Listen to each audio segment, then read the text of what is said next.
Hello, and welcome back to Dev Game Club, a weekly podcast in which two veteran game developers look at games from the past to discuss their relevance and impact today. I'm Brett Duville, and I'm joined as always by my co-host, a man who has not taken the hammer Sunder and the dagger Keening to the heart of Lorkhan. It's long ago. That's a whole word salad I just threw at you, and people ask why I don't like lore. Yeah. The heart of what? Is that what Red Mountain's called? The heart of Lorkhan. No, I'll describe. I'll set the scene here. Okay. So this evening, little production information, little, behind the curtain stuff is that we started a little bit late tonight. And the reason we did that is that I was finishing Morrowind. I had gotten so close. I had gotten the two. So the final thing with Dagger is that you need to get this hammer, Sunder. Oh, boy. And this dagger, Keening, from these two citadels or whatever. They're Dwemer-built, whatever, dwarven-built places at Red Mountain.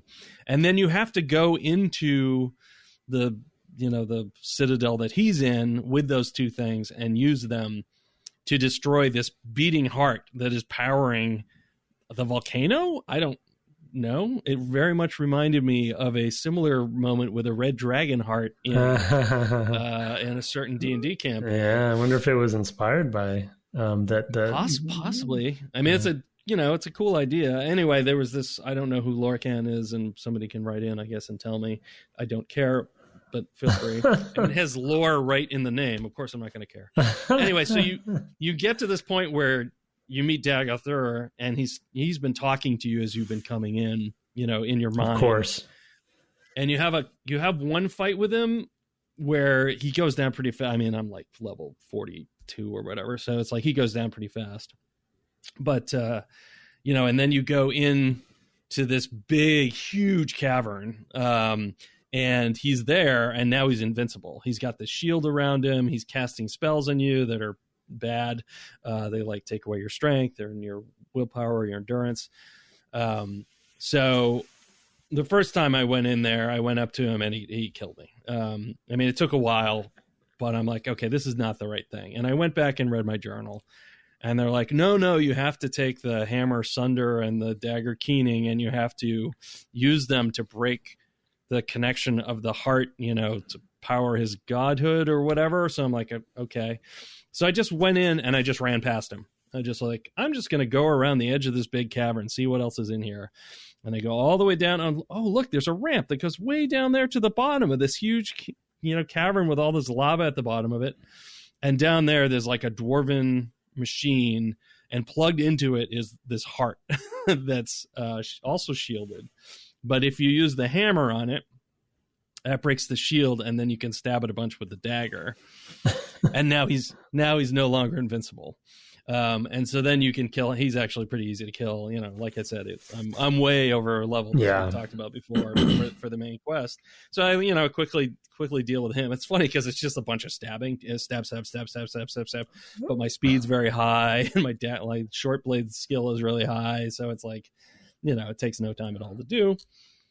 I then run back out because it does the thing where you've destroyed the heart and the god, and the cavern starts breaking apart. Of course. This whole device explodes once you get far enough away from it. So you run all the way back out, and as you're trying to leave, you run into the goddess Azura, who I had already met once. But she hadn't appeared to me in a physical form. Oh. And she gives the closing cutscene, and there's also kind of the, you did this and you broke this and you prevented that and blah, blah, blah. But there's still things to do basically in Vardenfell, so go keep adventuring, so it's pretty wild. And is very much a Bethesda thing, and reminds me of how in Fallout 3, the game had an ending. Like Fallout 1 and 2 before it. Yeah. And boy, were the fans not happy. Because for them, a Bethesda game doesn't end. You just finished this one quest, and now you're going to go do other stuff as long as you want. So that was, I guess, the first patch. we're gonna make it so you wake up a week later or whatever, and continue your adventure. But yeah. Anyway, that patch came in before I had finished it. So I didn't have that experience. So I was luckily able to continue to follow through. And for me, I had only played, the only game I had played of Bethesda's to the end of the main quest was Oblivion. So I didn't have this huge built up thing of because when I finished that, I was like, okay, I'm done.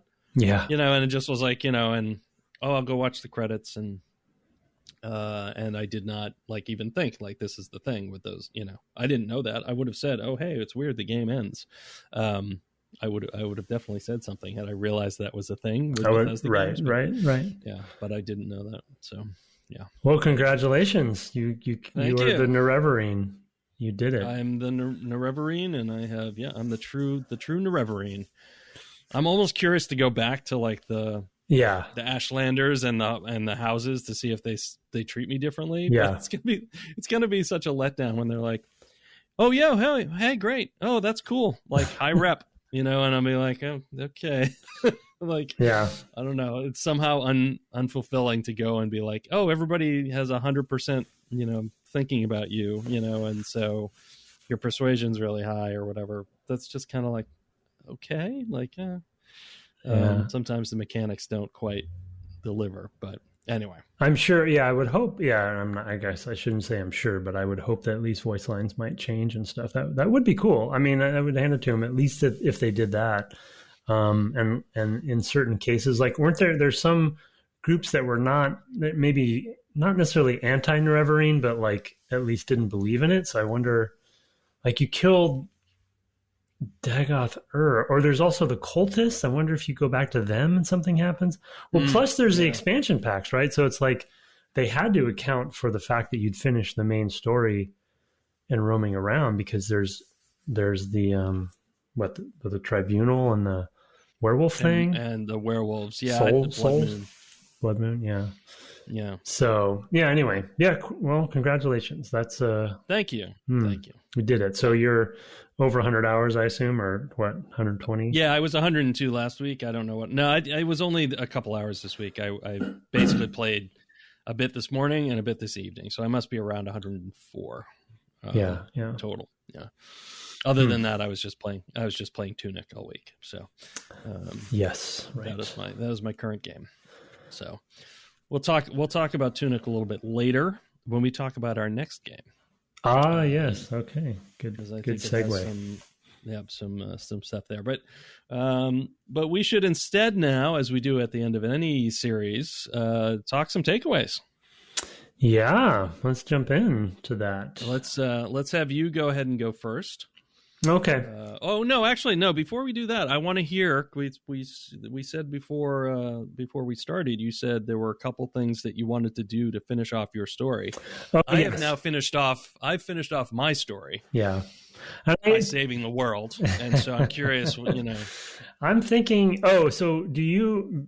Even though you're anti-lore, did you catch anything about? I'm curious if. It was Dagoth Ur's plan or whatever was happening with him or them or whatever. Was that going to impact all of the planet, or was it just a Vardenfell thing? Did you?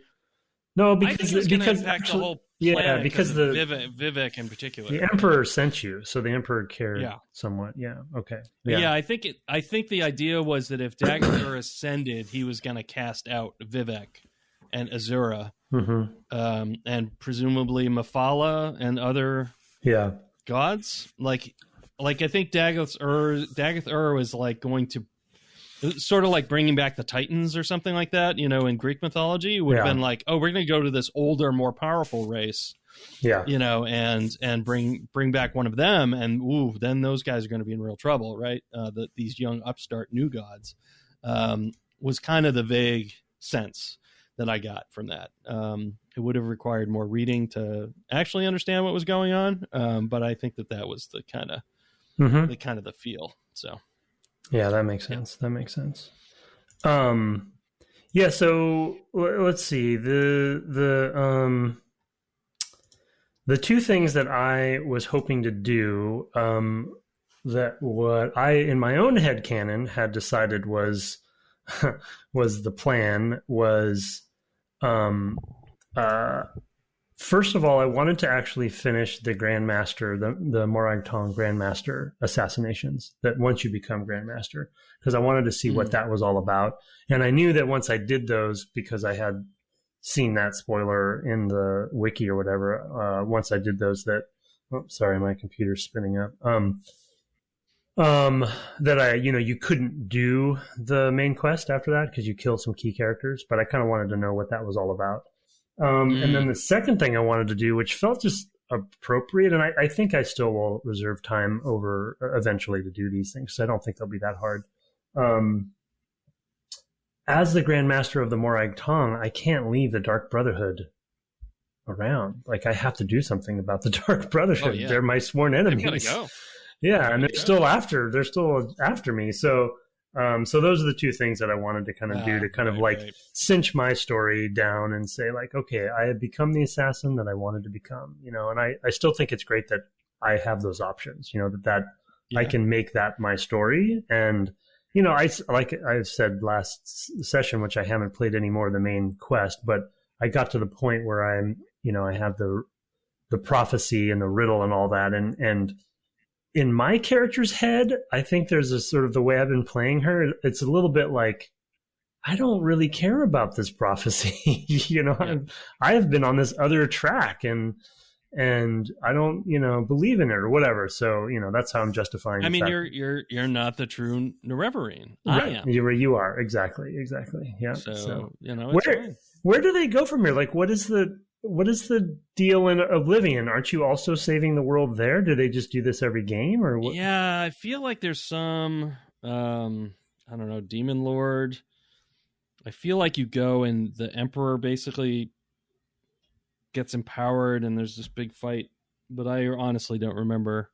Yeah. So this is another reason why I don't care about lore, because I just forget about these things entirely. Like, I'm like, I don't.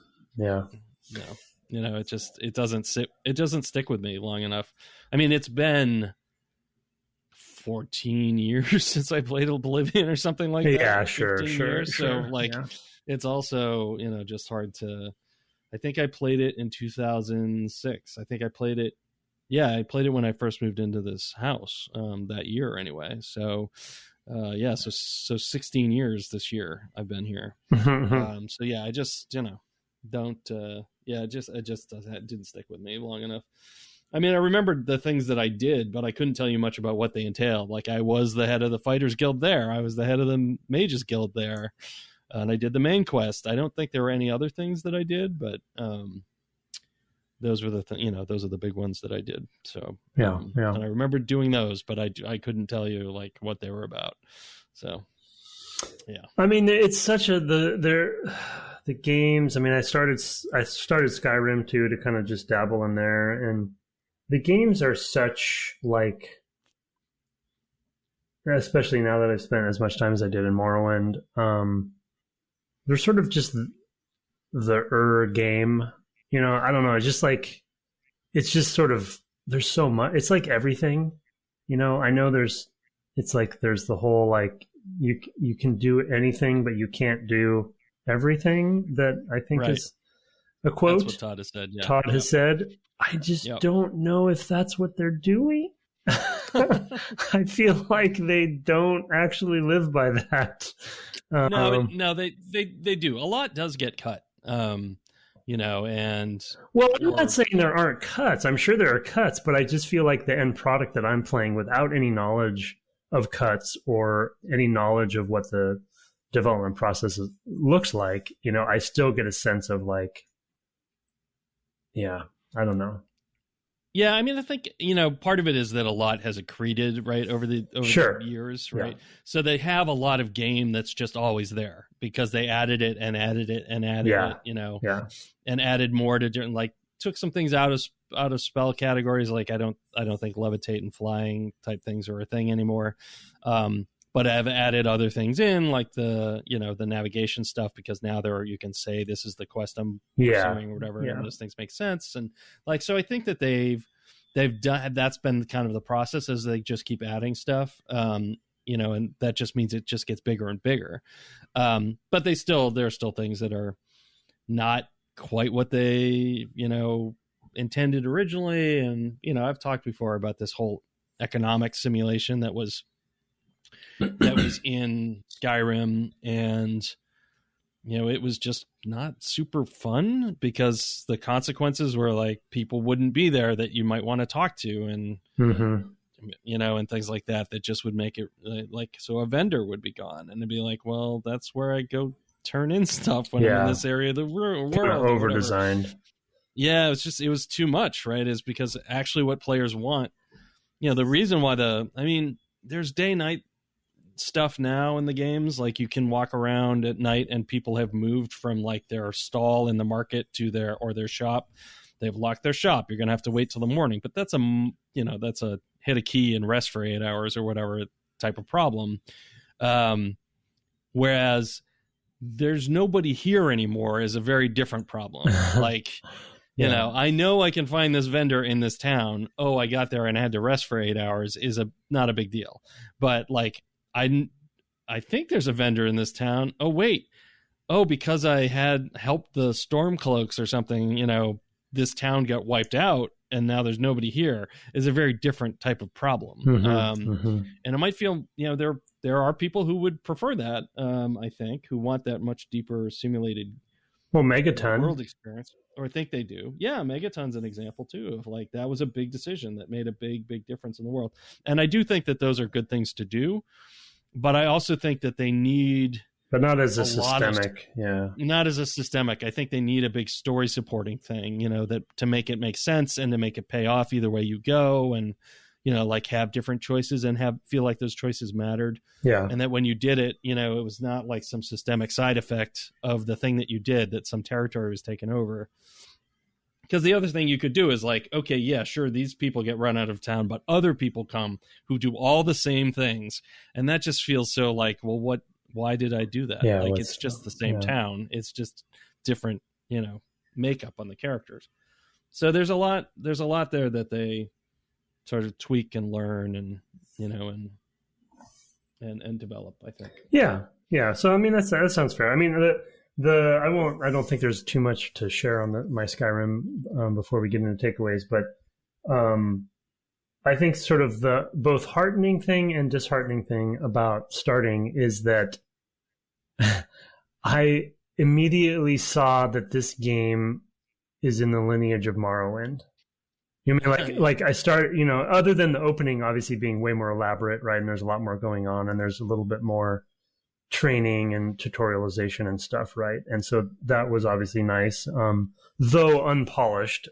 Still, it's there, and it sets up the story better and things like that. So that was cool. But then, kind of once you're let loose and you're just roaming, you're like, wow, I feel like this is like a leveled up version of what I just played, in generally in a good way, because it's like I'm just wandering on roads and I'm going, there's better usability because there's a compass and there's things on the compass and the quest log's better. One small thing that I love that is a very tiny thing that means a lot to me as somebody who tries to be a completionist but also is trying to also make the most out of the time that I do play when I'm trying to be a completionist is dialogue to unimportant NPCs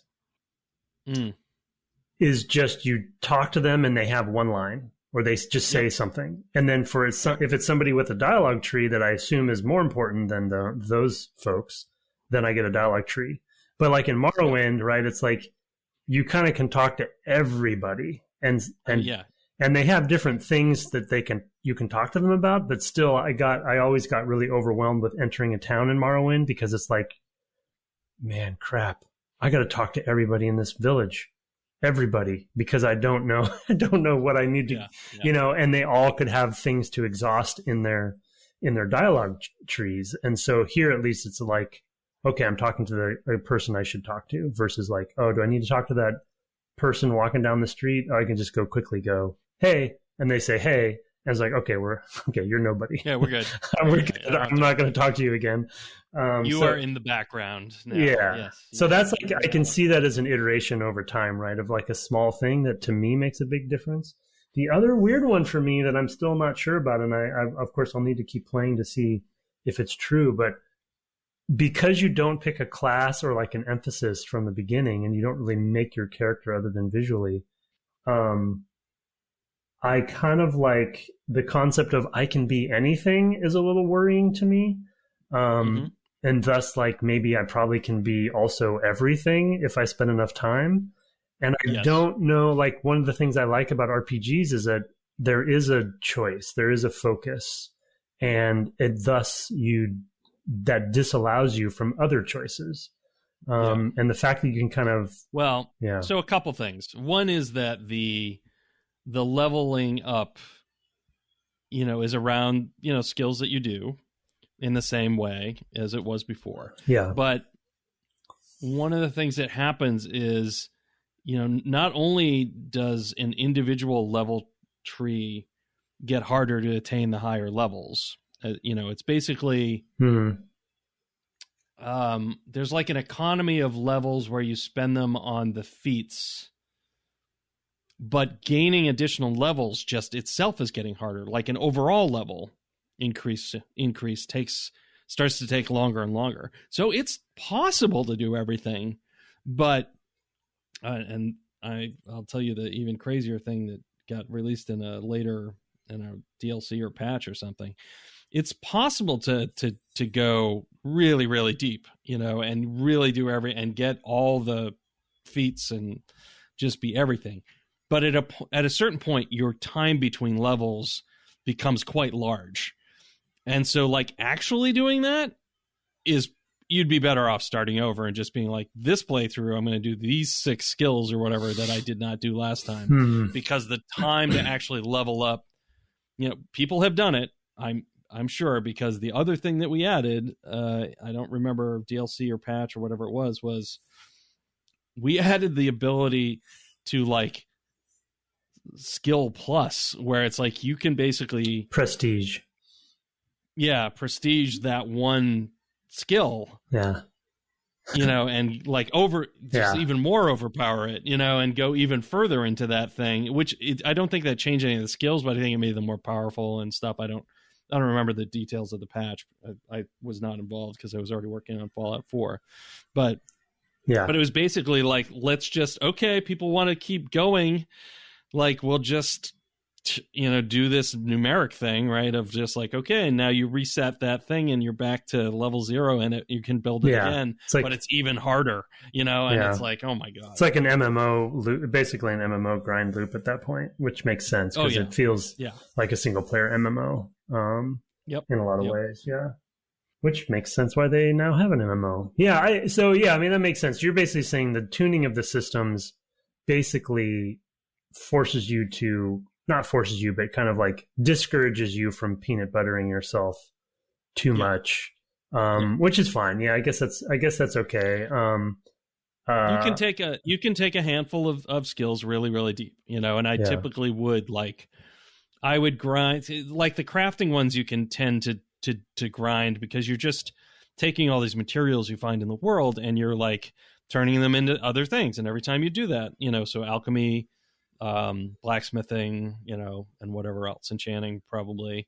Although that one you have to go and get, souls and things like that. But so whatever, you can do those things and you can level up those things, and put your feat points back into the feats for those things or for other things. I think at that point, I don't remember how that part of it works.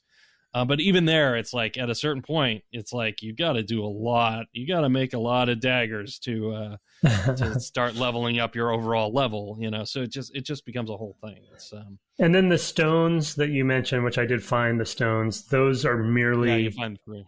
Yeah, and those are what's that? You found the 3. There's a spot near pretty near the beginning. Yeah, so you can go and change those anytime. Yep. And you can just change your sign that you're aligned with at any time, and you get the bonuses of that thing, and you lose the bonuses of the one you left behind. Yeah. Weird.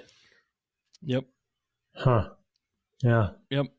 It's like it wants to encourage you to like explore what you actually want to be. Like, Yeah. we're not going to tie you down. Like, I mean, I would not, if I had really thought through the consequences of being a battle mage whose mana didn't recharge, I probably would have gone, I don't think I want to do that. Yeah. You know, Yeah. and even though there were benefits, and, you know, of course, once I looked up like what to do about that, you know, it was like, oh, okay, there's an easy workaround.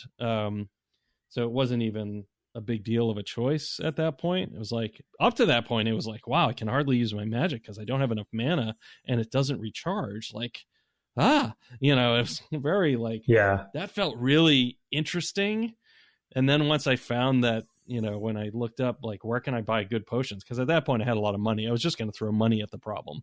But not at a point where I had tons of money. You know, now I have inexhaustible amounts, but you know, at the time it was like, okay, well, maybe I can find somebody who can sell me some good potions and I can like start to level those things so that I can do the mage guild. And it all felt really fraught in an interesting way. It was like, oh, this is really interesting friction. And then I looked up like, where can I buy those? And they're like, oh no, you just do this thing with your ghost that you can summon. I'm like, oh man. Yeah. I could have been doing that the whole time, and B, it just became a lot less interesting. But on the other hand, at a time when I didn't really need it to be interesting anymore, so it wasn't a horrible thing, but it was strange. Yeah. So. Yeah. I am compelled to keep. I'm compelled to keep playing. To continue playing, but I still like. So far, the setup is just generic enough compared to, say, Morrowind, which I think is mainly because of the world and just how different it is there on Vardenfell. That, you know, obviously there's the whole kind of Norse Viking aesthetic, which I typically very, very much like, but there's still sort of like, okay, there's some rebel things happening. And once again, there's people who don't want to be part of the empire, and there's people who do, you know, so it's sort of like, So we'll see. And, you know, and I'm going to, what I would say is that you should at least play long enough to fight a dragon. Okay. Okay. So, yeah, that's a good, you know, that's a good goal. Just that, because it's a good experience, and it's possible to do it fairly early. There's one that's basically set up for you to take down pretty early. And it's fun. It is really fun. And it's something that had not been done well in games to that point, in my opinion. And, and especially with the realism goals, you know, certainly other games have had dragons, but I can remember in like Dragon Age, the first Dragon Age, like there was a fight at the end, but it was like it was like a trick, like run puzzle around and, you know, and do the things with the, you know, the big crossbows, the ballistas, you know, and so it was like, you know, that's not really what I wanted, you know? Totally. Yeah. You know, I wanted to go toe to toe with something that felt truly terrifying. And, you know, that's one thing I will say that game definitely delivered. You know, I never got tired of fighting dragons. That's cool. That's good to hear. Easy. Yeah. You know, I don't know how I feel about being an assassin with daggers going after a dragon, but I'll do my best. You can do it. Yeah. You can do it. Yeah. It's hard to get them to land, but they do. I feel like they do land. Well, I'll probably, what I usually do is, I do bow as well, but so yeah, I mean, that's a good goal. I will, you know, and I vowed to, you know, play this game for a long time. So I definitely, it deserves to be played. But if you want, as a complete aside, if you want a good, in my opinion, the best dragon fighting, which I am not a Monster Hunter fan per se, but I have played a fair amount of Monster Hunter World. Fighting one of the bigger dragons in Monster Hunter is pretty good. Yeah, no, I would like to do that. Yeah. And in fact, I own Monster Hunter World because, of course, I own Monster Hunter World. I mean, I've had it for years and have not played it. This is how I live. Yeah. So it's sitting there ready for me to download from. The worst thing is someday the PS4 like download is going to go away. And I'm going to be like, yeah, but I have 120 games I haven't played. Yeah. I can't fit all that in. What am I going to do? So, yeah, you're racing the clock. Well, anyway, I guess back to Morrowind. Yes. Well, I'm glad to have a Skyrim update. That's cool. Yeah, and I'll probably keep updating. Yeah, I mean, if people are interested, I can keep. Yeah, I mean, it's definitely one of those in a good way, and also in some cautiously optimistic ways. But I guess, it's sort of like, I mean, having come off of Halo, I have a similar experience both as a player and as a developer of Halo. Like, there's a fundamentalness to games that are multi-title franchises that are built on the same tech and the same systems and the same design, and they just keep iterating, right? And as soon as I loaded up Skyrim, I'm like, this feels like that game, and like there's just something to, you're like, yes, this is the sum of parts, but like prettier and more polished in certain ways and better UI and all these, and voice, right? Like, I do think one of the amount of voice in Morrowind is a big deal, because a lot of the really critical path stuff is not voiced. So anyway, but yeah, so interesting. So okay. All right, Morrowind. My first takeaway, which is a bit of a catch-all and maybe a little bit of an obvious one / maybe even cop out one, but it's the sense of a real living world that they try to create and exhibit. And obviously you can take that at face value and you know what I mean, but to give some examples, like there is a political structure. There is the factions are all intertwined in a web-like way where they have opinions about each other. Groups have opinions about the Empire, and there's been people who don't like the Empire, the different factions like the Ashlanders out in the Ashlands. And I mean, there's also some problematic themes, which we talked about, which I won't rehash, but just the whole interconnectedness of all of that stuff. And, I guess there's that one quest that has you go back to the Empire, the central city or whatever. So I didn't do that, but say I never did, they talk so much about the Empire and there's Imperial, soldiers there and stuff. So they're like, you kind of end up learning a lot about the world that way. And then just the sense of like, you go into a house and there's silverware on the table and there's books on the shelf, and each of the items are discrete items, and people are on patrol. We've talked about this before too, right? That people are on patrol, whether you're there or not, kind of thing, or at least conceptually. And so this sense of like, I'm living in this world. And a lot of games try to achieve that, and they go and they do it in different smoke and mirrors ways and different economical ways for production reasons or whatever the reason is. But, this Morrowind, I feel like, having, again, long time ago and only doing some rewatches recently of Daggerfall, like they had some aspirations in Daggerfall for doing the same thing. But Morrowind definitely is an enormous leap forward from what their goals were. And I do feel like they achieved it in this game. So that's not at this era, it's like, it's not like you're doing like linear levels with skyboxes and such that give you a sense of a real world out there. No, it's actually true, Yeah, it's all there. It's there. Yeah. Yeah, and it was a good choice to make it on an island because that was their way to contain it, right? Whereas the boundaries in Skyrim, for example, are artificial. There's literally just places where it's like, and you can't walk any further. There's a wall, and that's a whole thing as well. And it's hard because, of course, not every game can't be an island. I mean, I'm sure that was true of Oblivion as well, because that's in the heart of the Empire, and finding those natural borders can be really, really tough. I mean, some of those borders are on the tops of mountains, so it's actually very hard to get to the place where the border is, but you can get there. And when you get there, you'll find out like, oh no, at that point you just can't go. So yeah, it's a whole thing for sure.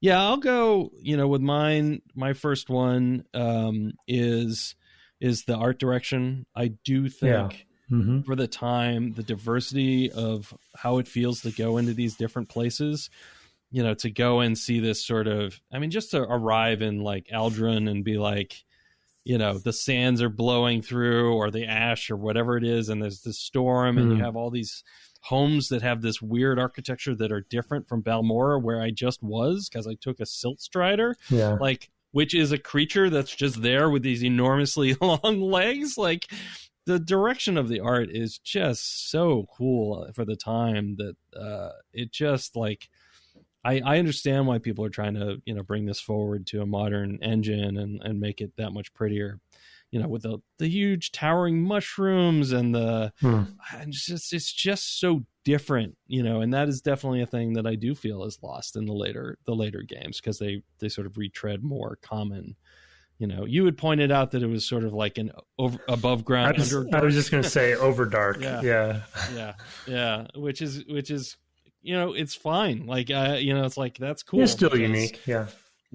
It hasn't really been done to this scale before. I know there were a couple like, Underdark games in the late 90s, maybe even early aughts, like generally a gold box though, right? It wasn't like you fully realizing. No, there was a 3D one that was like based on Menzoberran, I think, and but I don't think it was good.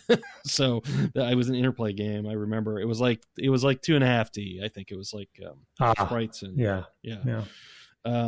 So, but real time, so not Eye of the Beholder either. So it was kind of its own thing. But anyway, I do think that the art direction really set this apart for me, and like coming to a place and just knowing from the architecture there what kind of place it was, even though it took me a while to understand some of those things, like House Redoran is this way versus House Lelu is this other way, and the Telvanni are a different way. Even though it took me a while to get there, I could still feel it, in looking at the world. And that's actually the lore that I like, is that there's a reason why these things are I don't care. I don't want to read about it, but seeing it reflected in the world, like seeing it right there in front of me, like, oh, this, and finally understanding like, oh, the architecture is different here because it's this house. This is where this house is based, in Aldrin versus whatever, the Tel Voss and all that stuff, sort of things that are later, or that were later for me, all the Tel places, when I started to finally understand those sorts of things, it's like, oh, now I even understand the language choices, and it just started becoming really. Oh cool. Yeah. The naming actually of people and places, like they had a lexicon there, or like you said, rules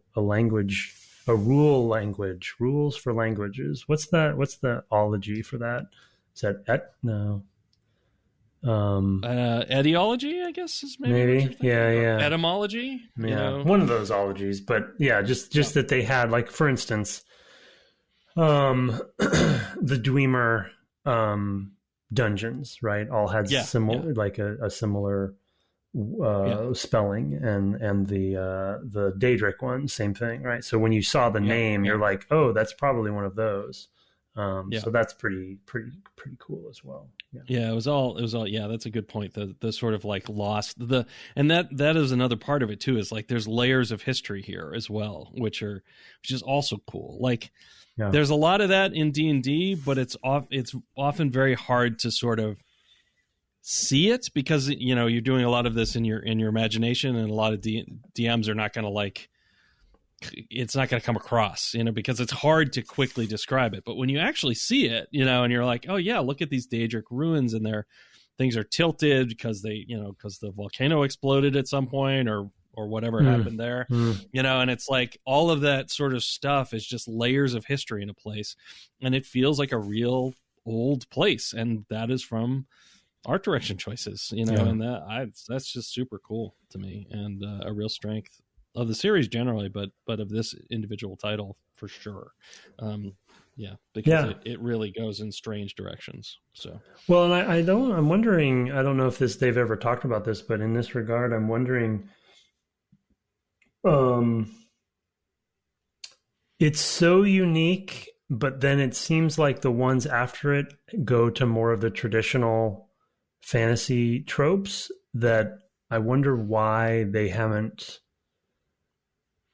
gone back to, I don't know. It feels like feels like maybe it was too different. Yeah. Like maybe it was too weird for people, and they realized they wanted to just do traditional, fantasy stuff. I think they're at a point now, though, that they could consider going back. Like, yeah, probably that TES 6, whatever and whenever it comes out, and I certainly have no special knowledge, but yeah, it's been 11 years since Skyrim, and they've got Starfield this year, so I know, like, that's kind of quietly percolating there in the background rather, mm-hmm. And they sort of they know what it's going to be and where it'll be, and they know, even though I don't. That this would be the time to push to the strange again, I think, in my opinion, because they'll have this huge pent up desire to return to Tamriel, because of the huge fan base of Skyrim. I mean, that's a 20 million plus seller. I don't know the numbers anymore, but I know it's more than that. It's got to be more than that at this point. It was like 17 when I left, Yeah, no, that's 9 years ago, 8.5 years ago. So, yeah, it's huge.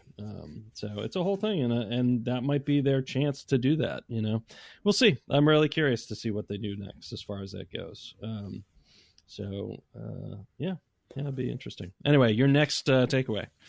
My next one, which I will kind of skip over because I basically, a unique sense of place is what I put down, which is basically the same thing as yours. So I had a few more though, but I agree with you, everything you just said. Another one, the next one that I'll share is a little bit of a weird one, but I wrote it down as sort of less hand holding is more. And some of that is more of a product of the time and the development approach and the team size and just like the era of gaming. Cause a lot of the games we've played around this time, were similar in that vein. But, so I'm looking back at this one with rose colored glasses, etc. So it's kind of not of the time, but I do think that there's something to be said for how, I don't want to say opaque, but like, and some of it was like, oh, bad quest log and bad journal, like those that were not good features. But the fact that there's some charm about it, the fact that it is sort of like you have to kind of figure stuff out on your own sometimes, or I guess the best example is when they give you directions to some place, they're literally writing it out in text, and it's like, holy cow, that's something else, but because of it, it gives it this weird charm. And I think, to be honest, in our next series, we're going to be talking a lot about this particular concept. Gives it this certain charm of like, and also player engagement and ownership of like, as a player, I figured this out, or as a player, I have explored and found this whatever, right? Or I've put two and two together. So, we talk about the bad side of that with with usability that's missing, but sometimes, and I feel like there was another game not too long ago that we talked about this, it's sort of it's almost anti-Nintendo in a way or something. That it's like, there's some advantages to it as well, to giving the game a certain feel. And I would actually put that as a good thing or a pillar takeaway. Yeah. No, I totally agree. Yeah, I think some of it for me is like that the systems feel like things you can experiment with and figure out, and they're not just handed out to you, which is something that, as the games get more usable, some of that is lost. Like the opacity of alchemy and a lot of the magical stuff feels really magical in the sense is like, I don't actually know how that works. Like, and I think that part of that is because it's not handholdy about how those systems work. And I think that they, if you'd already been playing the games, I'm sure aspects of those are in the prior games, and so maybe you already kind of know and you've already figured it out once. But I think it's things like this that make it, like, if Morrowind was your first one of these that you played, it's probably the one you love the most, because you did all that hard work of figuring things out, and it just endeared it to you because it was like, I did all these things, like you said. So I think that's very true. Yeah. My second one is go big, but go built, because Daggerfall was I think an even bigger space than Morrowind is, but there's a ton of procedural content in it, I believe. That's my recollection from talking to folks. And one of the things that they shifted to with Morrowind and then subsequently is that, yeah, the worlds are big. They're not Daggerfall big, but everything is built and hand placed. And you talk about all those forks and plates and whatever that are, somebody did that. Like, somebody went in there and put the thing in the world and settled the physics so that it would be on the table in the right spot, which is still a thing that they do today. I imagine, that is not done. There's no procedurality in that. That is just literally building every space. People just build it. And that's kind of amazing. I think some places, we talked about how places were symmetrical, but they didn't like lean into that, and they kind of broke it, and it wasn't great. I think they were also figuring those things out, which will come into play in my third takeaway. But for me, the idea that you could build this much detail this big, it's just staggering to me. It's a real testament to how just grinding out the hard work of doing that. There's nothing special about doing that in a way. Any studio probably could do it, but not every studio does do it, and they just do it. They just every day show up and do the work of completely filling out a fairly large world. That's just, I don't know, that's just a thing that not a lot of people do. I mean, the later Assassin's Creeds, the more you get into series, again, I think it's a part of the thing that happens with longer series is that you get more of this stuff done. But it's also, and you have like pipelines that you talk about, like what it takes to actually build a space, and that's, of course, in those cases, you also have teams that are, 10 times the size anyway of a Bethesda team. But all that said, there are teams that are doing it more now, and I think all of the Ubi franchises do it to some degree. You walk into any place in a Far Cry game, it's the same thing, and et cetera. Like they're doing that now. But at the time, nobody did this kind of level of detail.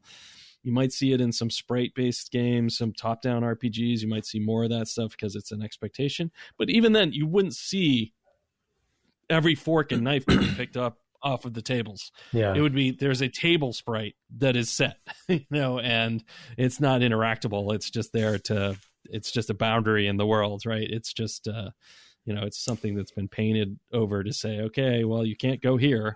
And it's just kind of abstract. And in here, it's kind of all real. And it's astonishing. It really is astonishing to me. Yeah. Even having worked on them.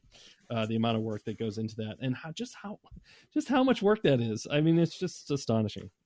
So yeah, kudos. I think it's cool. Yeah, it pays off, right? I mean, it does set them apart in that way. So, though it takes longer and a lot of energy, but they also have some formulas that they've developed. And I think Morrowind was a sort of fork in the road for them, and now they have some of that sort of template mentality, not template, but like they know, that they can make scale because they know what it feels like to do it, and that's though any team could do it, doing it the first time, like they almost like the era at which they discovered their template was also kind of the right era too, because things were still easier to put a lot of content in, because lower fidelity, and there's a lot more forgiveness for jankiness or whatever. And so it's like they've evolved and grown as the medium has grown, and they were doing it kind of from the beginning. So it's like it was a lot of good things happening at once. Yeah, learned a ton. Yeah, I mean, this is so. I guess what they used to say was like, it used to be that in Doom you could make a level in a day, and in Quake a level took a week, and then you were getting into modern days where it's like, yeah, it's 6 months to make a level with 30 people, or whatever it is, where we are today, and it's a whole huge thing. I think it's really good to have like pared down to the essence to be able to build that way of like, no, what you need is you have to have all the props for the area that you're going to build out this way. And you kind of do it last because that's when you've built all the stuff. And then you just go in and you just drag everything in the editor to where it's going to be. And you hit the button to settle the physics and you tidy everything up a little bit and you're done. And you can do 10 rooms a day that way, or whatever, and it's just, I have no idea what the metrics are on building that stuff, but they do know how to do it and they know what it takes and they can plan for it. And, they can also do it right up to ship, because a lot of that stuff doesn't impact performance and things like that. It's pretty minimal usually. I mean, you don't want to have 60,000 forks in a room, but I bet somewhere out there's somebody who found every fork in Skyrim and, and put it all in their keep. So anyway, that's my second one. Your third, sir. Or others. You have. I think you might. Yeah, no, we covered one of them a little bit more in previous part, but the last one I guess I'll add, which we've talked a little bit about as well, and I just titled it "Embrace Systems," and in a very holistic way. And obviously, we've talked about that during the series quite a bit, but you just mentioned it there, like things like the magic system or things like, I guess, the skill-based system and the fact that, it is a set of rules and systems simulated in the background that all sort of intertwine. And it is ever present and guides, you guide your actions, but your actions sort of like are within this simulation. And that kind of just that dictates sort of what your experience is going to be like. And so again, I think magic, alchemy, those are really obvious examples of like, the usual, like, okay, I found a mushroom. The mushroom can be used for a potion. I can sell it. I can potentially make a scroll. I can maybe even make a magic item out of it. I can, it could be a quest item. I could give it to somebody. I can lose quest items. You could eat it to level up a little bit in alchemy. Yeah, you could eat it. So it's like, it's all, it's just highly, highly, highly systemic. And it's all, there's just these stats behind the scenes that are ruling all this stuff. And it's, there's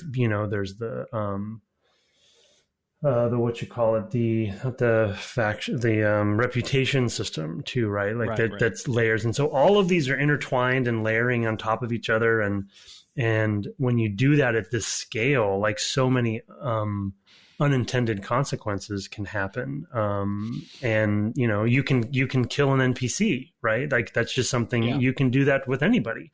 And so it's like that has a rippling effect. And so it's just so emergent in that way that for an RPG, it's just crazy to me, and they just went all in on it. And I guess have done ever since, though it sounds like, they've, for usability reasons, simplified some things, but, there's June. Yep. I guess my final one will be, to keep iterating your ideas. We've already touched on it a little bit, but I do think that this is sort of that inflection point for the studio, but they just keep iterating on it, Yeah. And it took them a while to get to this one. I think this is the one that they kind of like, oh, okay, now we know how to do it. But they continue to iterate, and of course they do Oblivion next, and that's like a much greater scale of success. I know like that it is. We would look at it and say it's more generic, but that has a payoff as well, right? Yeah. It's more accessible to people. I don't think Morrowind, even if it looked as good as Oblivion or Skyrim comparatively, like I still think that just turns people off, and they go into that world and they're like, what? Like, this is really strange, and they don't want that, unfortunately. So yeah, I think that's a thing. But again, like, it's the sort of thing that we could see them maybe return to. I'm hopeful, honestly. I was saying to a former colleague, like, it's going to be weird. I get to play a Bethesda game that is the big single player game this year. Like, that I haven't really had an opportunity to do that in, since Oblivion, basically, for me. And of course now playing Morrowind, but, because everything else I played as a developer and, can't play now because I, can see it all. But now I'm like, oh yeah, and they're going to do Starfield, which is also a new thing for them. It's just, I don't know. And I'm curious to see where the iteration of their ideas has taken them with something like Starfield. Like, what is that done? I know a few things, but because back before COVID, I did have lunch with those people at times, so I know some stuff in terms of what's going on there, but I don't know a lot, and I'm very curious about it. So so it'll be interesting to see where those iterations have taken them. Yep, I still expect some jank, but that's fine. Jank doesn't bother me.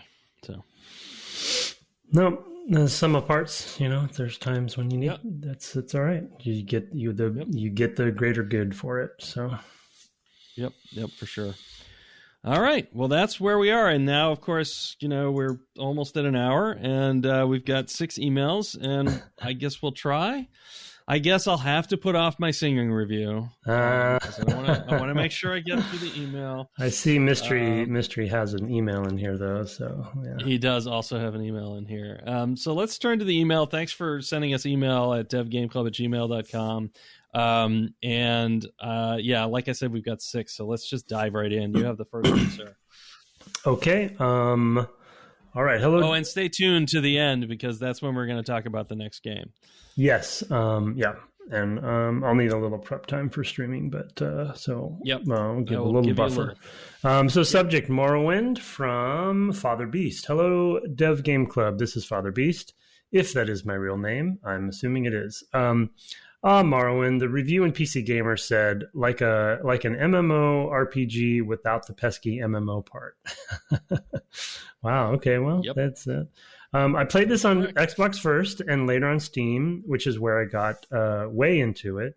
I was mostly playing just before the release of Skyrim, and listening to you guys, I decided to reinstall it on Steam. Despite several computer upgrades and OS reinstalls, it seems Steam kept my saves. Wow. I'll try to keep my reminiscing to the most interesting. My last save, I am level 74, and all my major and minor skills are at 100 or more. Wow. So it seems I won't level up anymore. I was thinking about starting over and really cheesing the level up system so I could reach a higher level. It is funny that most quest lines have you becoming master of the organization, but there was one which didn't have me killing my predecessor. I think it was the one of the religious organizations. And when I did the last quest of the head of the church, he said something like, I have finally found someone worthy of my successor. Now I can retire. They're worthy to be my successor. That was the welcome change from having to kill him. One quest which impressed me was its choices was this time that someone sent me to this village in the middle of the land where a guy was claiming to be the Nerevarine to get people to buy him drinks. Oh, nice. And my job was to stop him. You could pay him to stop. If your speechcraft was high enough, you could talk him into stopping. If you had done the main quest far enough, you could show him a special object to prove that to him, to prove that you, not him, was a Nerevarine. Or you didn't feel like doing any of that, you could just kill him. That's amazing. That is, I would love to go do that quest after you had done the Nerevarine. See, that's a good example of them fulfilling the post-Nerevarine phase. Yeah, exactly. The wish fulfillment. Speaking of the main quest, at one point, this guy offers to infect you with an incurable disease, and if you are the chosen one, then you will recover. I felt like Guybrush Threepwood, as I said, in real life, I would never do this, but since it's a video game character, sure. That's part of the main quest, right? I think I did that part. You get the corpus disease. Yeah. I learned to do alchemy, the alchemy thing where you increase your intelligence, which makes your potions more powerful, and I think your willpower, which makes your potions last longer, and then rinse and repeat to make really powerful potions. I have a stack of potions of levitate, which have a lift of 546 and last 1630 seconds. I also made some long-lasting potions of feather, so I can carry some of the heaviest stuff I find in Dreamer Ruins. I had played for quite a while, and quests were clogging up in my journal, so I went to the wiki to try to clean up my journal, only to discover that many of the quests were unfinishable due to someone having died, or an event made it irrelevant or something. So these quests just stay there, and I can't do anything about them.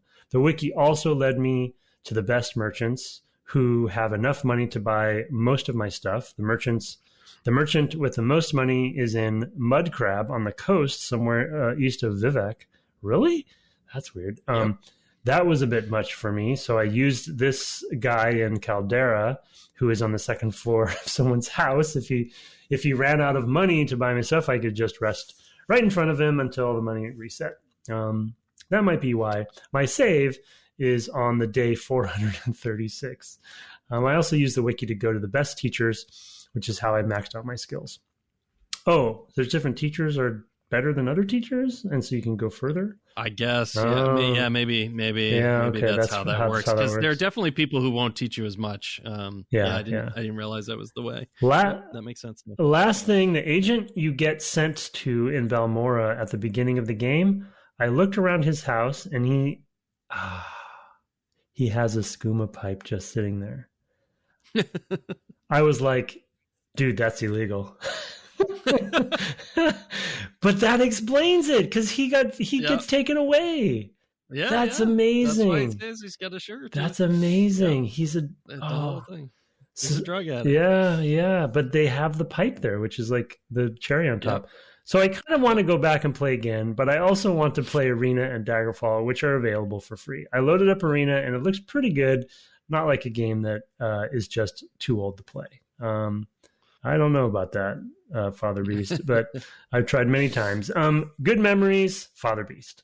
Wow, an epic journey. But it is good to hear from somebody who we kept alluding to probably exist, and that's the people who have played to 74 and have 100 skills and like just keep going and going. So that's it's amazing. It's amazing. All right, I've got one here again from Ashton Herman, who we've been hearing a lot from. His subject is Morrowind, OpenMW, and recurring characters. Sorry, guys, I hope I'm not writing in too often about this game. I just had to respond to a couple of points made in the latest episode. Never. The mods scene for Morrowind is alive and well, and one of the most impressive projects that's been in the works for almost as long as I can remember is OpenMW, which has completely rebuilt the game engine, or rather, a new modern game engine without some of the limitations of Gamebryo from scratch. Seriously, check it out. There's a link, openmw.org. Tim talked about narrative continuity in the game, and although the entries in the series are often set decades or even centuries apart from one another, there are some callbacks, like Brett described, and recurring characters. In Skyrim, you meet the ghost of Saint Geob, who was the first NPC you met on the prison boat at the beginning of the game, the one who says, "Not even last night's storm could wake you."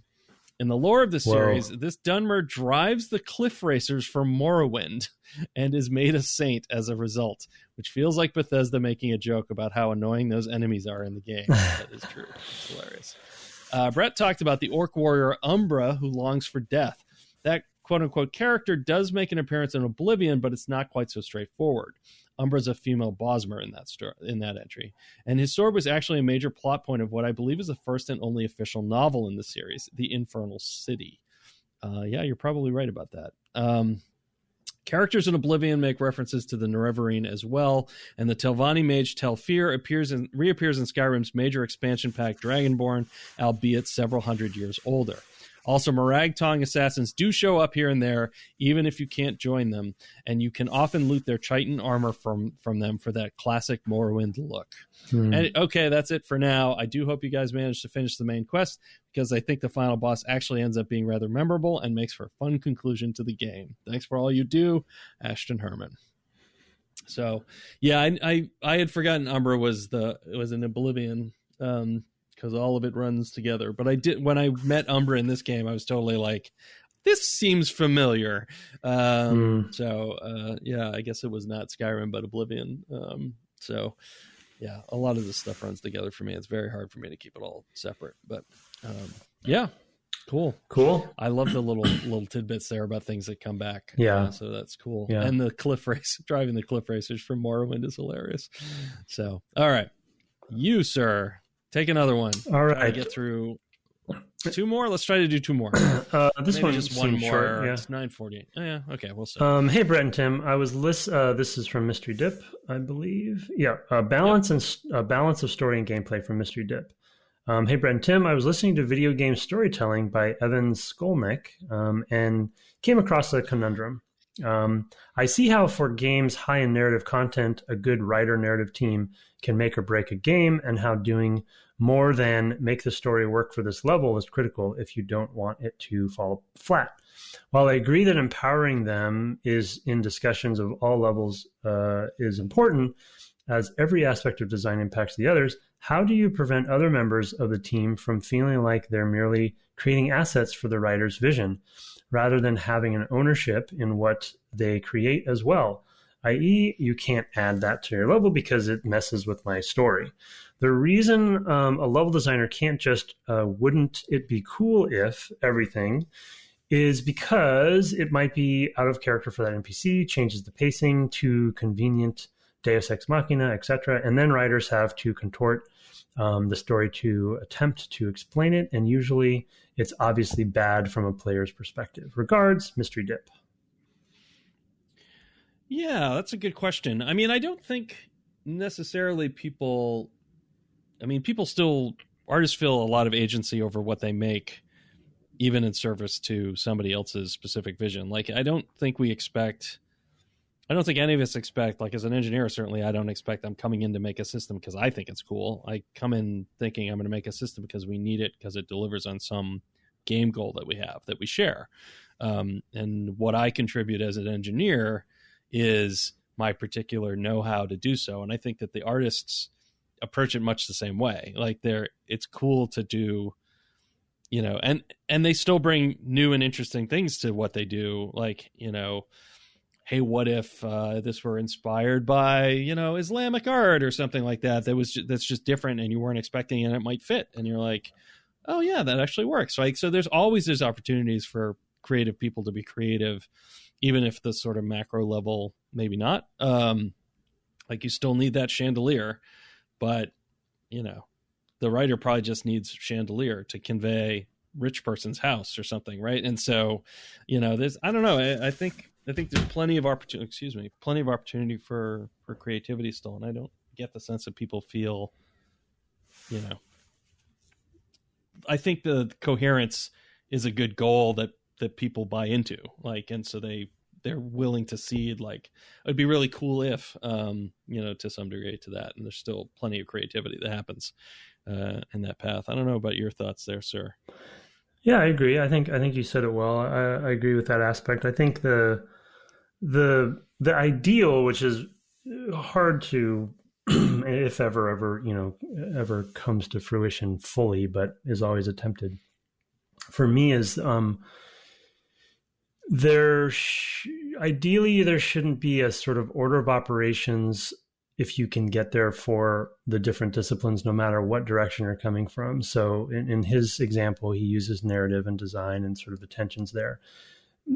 From my perspective, the goal, pun intended, should be about the goals, which is sort of what you're saying too, Brett. But what I mean is, like, if the creative goals sort of vision-wise or above these groups working on a particular level are communicated well enough and are clear enough, and everyone agrees upon them and moving forward together, then when two disciplines work together on something in a collaborative way, they have those goals as a foundation, and ideally they're kind of moving together on that. So it's sort of a different flavor of what Brett's saying, where everyone should, ideally wants to buy into working on something and making it cohesive, but also hopefully the goals are not pulling that apart. So an example being, if you're working on a franchise where story is really important, then ideally you find ways for the game design to reflect those goals as well. So the designers aren't put into a place where that tension is built, and I will actually use an example from my past with Halo of like, unfortunately that tension is built in, right? That it is a shooter about specific things that kind of have nothing to do with the story. I mean, it could be a shooter, it could be not a shooter, it could be something else. And so that is it could be an RTS, apparently. So. Yeah, it could be many things. So that's both like a sign of a strong franchise that can be many things, sure, like Star Wars or whatever. But then still you have to find a way to integrate into the, the goals, the vision, the creative goals of what the characters bring to the table and why story is impacting that character. And so rather than putting the team into a position where they are sort of antagonistic naturally, you should try to prop them up and put them in a place to work together. Also, there's ego, so you gotta watch out for that. But anyway, well, and constraints inspire creativity, as we've said a lot. Putting the goals are some of our constraints, right? And we have others that are production related and et cetera, what our tool chains can accomplish and et cetera. But it is really about, and then you find creative ways to do things. And, that's another form of creativity, that is just as important. So somebody might say, what if we didn't build the whole chandelier, because as it turns out, if you put this place for the camera in a story heavy game, like maybe you only see part of it, you have a weird Dutch angle, we don't have to build this huge thing, or it's like there's always compromises and creativity that I think is hugely important. So I think there is no one person ever driving the whole bus in that way. There's kind of like we want to empower people, right? I mean, nobody wants to come in and just be a cog. So, the other ideal place that you want to get to that I think is hard to, but always a place that I love seeing, is when you have one discipline or area giving cool, open-minded suggestions about another area, and that area embraces it. So it's, a narrative writer or designer can have a level design idea, right? And if they're all working under the same constraints and goals, the level designer might be empowered by that and say like, that's awesome, what a great idea, and not be like, oh, stay out of my lane. Yeah. But it's more like, oh, hey, that's a great idea, let's do that. And so they kind of, you do not want to stay out of my lane team. Yeah. So that's a sign of badness. You want to open people up to allow them to feel comfortable suggesting things, for sure. Anyway, so that's 3 emails. You're going to go stream, so we'd better move out. Hi, it's Brett here. I'm just going to insert this little clip of audio to tell you about the next game, because we entirely forgot to go to it at the end, despite saying that we would. We are next going to be playing Dark Souls, which is the latest game we've played. I believe it came out in 2011. Might be 2012. We're gonna give it a go. We will see how it goes. We don't even know how far we're playing this coming week, but we will do our best. Thank you, and back to the show. thank you for those. We will get to the rest soon. We have another 3 already. There may be more coming, who knows? But send those to devgameclub@gmail.com. We have a singing review that someday I'm going to listen to the song that it's based on and sing. Sorry, Mystery, just no time this week. Oh well. You can find us on the web at devgameclub.com or on Twitter at devgameclub. We can also find my co-host at Tim Longo Jr. with the JR at the end. You can also find him at the same spot on Twitch at twitch.tv/Tim Longo Jr. With the JR at the end. I've also been streaming a fair amount lately, and lately I'm playing Tunic. That's at twitch.tv/Brett Duville. No underscore, just run all together. Our intro and outro music was written and performed by Kirk Hamilton, commissioned by friend of the cast Aaron Evers, and our logo is by Mark Garcia. Have fun driving your short sword into the heart of Dagathur before a chit-chat with Azura this week, and good night. Good night.